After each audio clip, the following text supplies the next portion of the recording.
السلام عليكم ورحمة الله وبركاته. مشاهدي الأعزاء، الرجاء الاشتراك في القناة وتفعيل زر الجرس.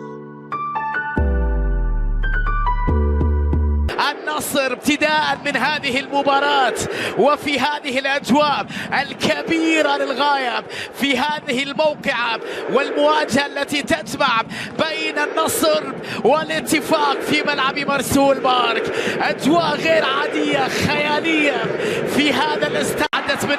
عادت إلى مارتينيز، تمريرة صعبة بعيدة عن كريستيانو، ينتظر مساندة اللاجابي، تمريرة الكويكبي إلى سعيد المولد بكرة عرضية خطيرة، لكن العقيدي يحصل على الكرة العرضية، تبعد من الدفاع، تعود تسديدة من سلطان غنام بدون تركيب، بل أنه أصبح بعد ذلك الاسم الأكبر في هذه المباراة، أنه نجم ريال مدريد السابق ومان يونايتد ويوفنتوس وقبل هذا كله سبورتنج لشبونة، كريستيانو رونالدو في ظهوره الأول في دوري روشن السعودي بالنسبة لرودي غارسيا. عبد المجيد لمصلحة بيتي، لكن التغطية أمامه لن يكون الأمر سهلا في المباراة الأولى في دوري المحلي في المملكة. كرة طويلة خطيرة، كيس أكرم لبيتي نحو كريستيانو رونالدو بتسديدة، لكنها تصطدم.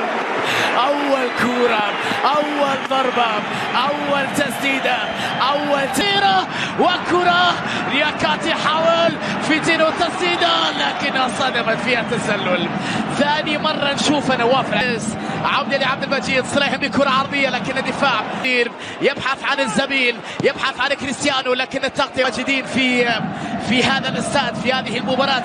يحاول يمر بيتي يلعب كرة أمامية، لكن هي الأولى في هذه الليلة. لمسة من غريب خطير بسبب الإصابة كونان، ولكن العودة لكريستيانو يحاول خيبة أمل كبيرة على غيابه في الفترة القادمة، لذلك ضد الشباب والجمهور لرونالدو يحاول على حدود المنطقة نحو تاليسكا، تغطية والتدخل، ثم بعد ذلك إلى غريب، كرة عرضية من جانب غريب، تغطية والتدخل من الدفاع، وبعد ذلك تبعد إلى ركنية. رونالدو كان يطالب باتفاق بيتي مارتينيز على الكرة بنسبة وصلت إلى 60% في الدقائق الماضية من أحداث هذا اللقاء. الكرة فيها تغطية وتدخل وإنذار أول في أحداث الاتفاق في دكة بدلاء عبد الرحمن بيتي مارتينيز، خطير مصروية، غريب في التمرير لكنه بعيد عن سليهم، تحرك من جانبي رونالدو بالراس،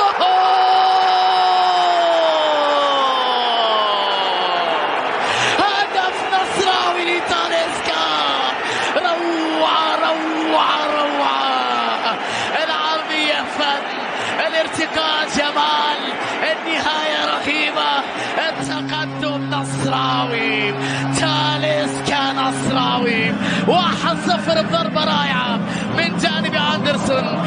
شوفها مرة أخرى، العرضية من جانب السليهم، رونالدو مسحها، تاليسكا حطها، كلهم في خدمة النصر العالمي. 1-0 عن طريق هداف